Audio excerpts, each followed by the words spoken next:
अच्छा, खेसारी लाल यादव पागल का रोल निभाया, कैसा लग रहा है? बहुत अच्छा, एकदम सुपर है। हाँ। पहला बार कोई भोजपुरी में ऐसा करके दिखाया, हम लोग का पसंद है, आप लोग देखेंगे। खेसारी लाल का एक्टिंग बहुत जबरदस्त है, बहुत जबरदस्त है। हाँ, पागल का एक्टिंग किया है। एक बात तो है, खेसारी को टक्कर देने वाला कोई नहीं है, कोई नहीं है टक्कर में। क्यों पड़े हो चक्कर में? भोजपुरी का नंबर 1 खेसारी लाल।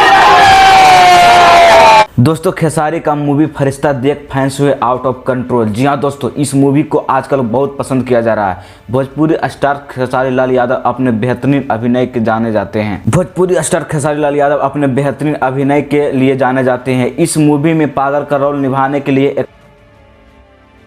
और ख़ास बात यह है कि खेसारी लाल यादव पागल का रोल करने के लिए 20 दिनों तक नहाया नहीं। दोस्तों, आप लोग भोजपुरी में बताइए कि सबसे खास एक्टिंग किसका लगता है, खेसारी लाल के या पवन सिंह का? कमेंट जरूर करें। अगर बात की जाए तो खेसारी लाल की फिल्म फरिश्ता को लेकर इस मूवी का शुरुआत एक पागल बेटे से परेशान माता पिता से रिश्ते से होती है, जहाँ पिता पागल बेटे से परेशान होकर उसे घर से धक्का मारकर निकाल देता है। पिता उससे बचपन से ही नफरत करता था।